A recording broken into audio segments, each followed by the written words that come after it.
Hello viewers and welcome! So for once, Gran Turismo decided to have a really good race, and it's the Nürburgring with dynamic weather.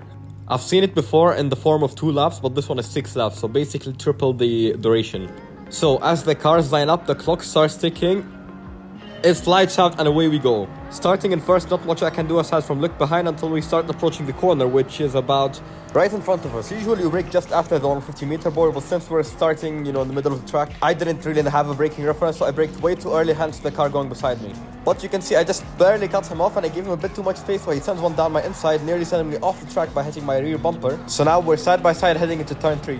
And I'm not really gonna try to fight it, I just want to learn this track, so I let him go through. And I didn't want to lose too much time. So again, I let him through and I set up for another overtake later. Now, very conveniently for me, this race came right after I made the Nürburgring Mastery video. So in terms of all the tricks, I knew it all. And that's why I'm quite patient with the driver ahead, because I know basically everything there is to be known about this track. As the French driver spins right in front of me, I have nothing to worry about anymore. So from this point, all I have to do is build a cushion gap and manage my race, which you have to worry about fuel consumption and the rain. As it's dynamic weather, I came unprepared, safe to say. And it caught me mega. So heading into the final bit of the GP circuit, this is pretty much where you exit the GP circuit. After this straight, there's some sort of chicane. And then from there's a right-hander where you exit the GP circuit from. So as we go through this very fast-flowing chicane, you can see I'm using all the track, using all the curb. You hit the brakes and instead of going to the right, you go to the left as you enter the Nordschleife configuration. And here's where the hard bit begins. The Nordschleife is very, very tight, and I mean it. And this is pretty much about where it started to rain, so my downfall only just begun. Now, as you see, the rain isn't too much where, you have to go and pit. You want to pit right around where it's above the first bar. If you look at the water accumulation meter, there is 3 bars, and basically every bar is which tire is recommended by the game. So basically, you should pit for inters. Now, one mistake here was going an extra lap, thinking the rain does not have enough time to accumulate, while it pretty much did in the middle of the track, and I'm still on dry tires. So I basically put my traction control to the maximum, but it wasn't enough.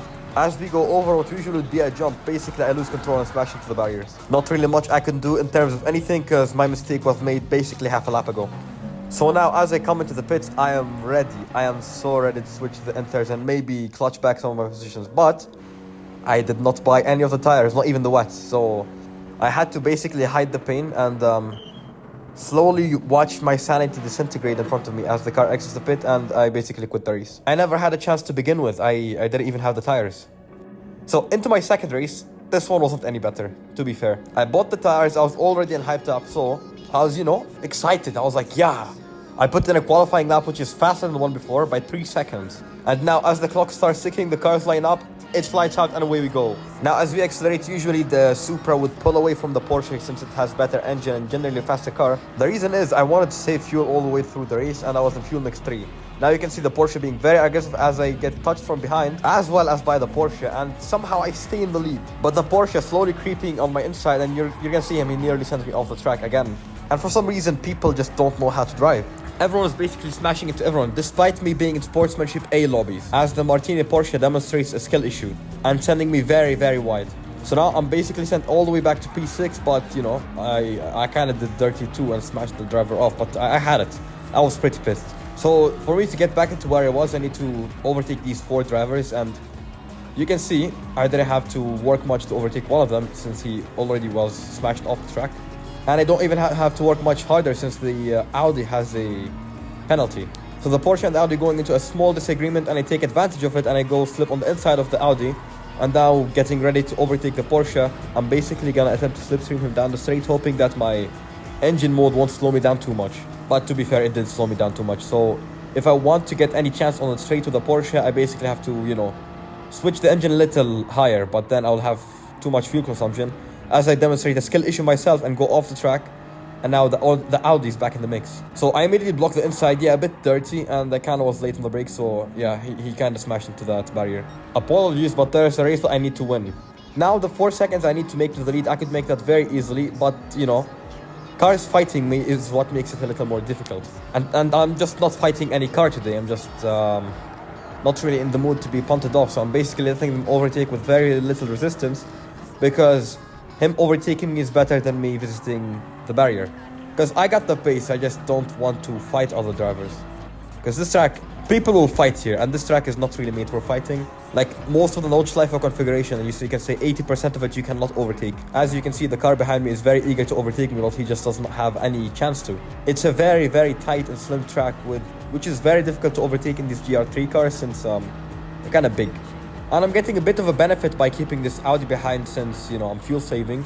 And he's just giving me tiny little bump drafts here and there, which aids me a little in terms of the speed department and, I make sure that I'm not too slow compared to the drivers behind. Speaking of the driver behind, the Spanish Audi driver seems to have had it and tried to assassinate me, which he kind of failed, and then he did actually successfully assassinate me. And to be fair, I think he should renounce his Spanish citizenship and get the Japanese one, because that was a kamikaze attack, if I'm correct. Anyway, it didn't take long for me to quit the race and to the next one. Now in fuel mix 2, I'm not being too conservative with the fuel. As the lights go out, switching to brake bias 1, I like to have a car that's a little more twitchy on the brakes. But every driver has their own setups and their own decisions, but this is what I personally like. As we go into turn 1, again, I'm a little early on the brakes, which basically invites those 3 cars into a battlefield, which I miraculously survived. Somehow still in first too, so I'm just gonna be very cautious of what happens with me behind, because judging by the previous 2 races, I don't want to repeat. So once again, I'm going for the one-stop strategy, which people genuinely tend to avoid. I know why. I think it's the optimal strategy. You don't really have to go for a 30-40 second stop. But to be fair, the Nürburgring is a one long track, so fuel saving does lose you more time generally compared to other tracks. But since at max I'll be losing like about 6 seconds a lap, it's not really too much of a difference. It's only a 6-lap race, so that's maybe a 30-second slower than if you go for a one-stop. But here's the thing. A one-stop, it's like, the pits, they usually take, 30 to 40 seconds. I don't know which, so it's basically the same. So I'm just, gonna opt for using the clear track and not fighting with other drivers, and that's why, I'm just fuel saving and chilling in the lead. Fresh air, not really too much trouble with, kamikaze attacks. So yeah, pretty much all the way through this race, I'm just basically chilling.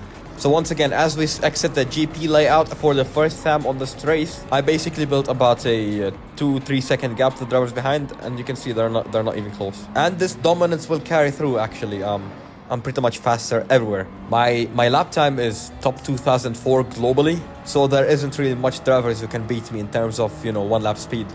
So now what's left for me is basically a fight with the fuel saving and myself.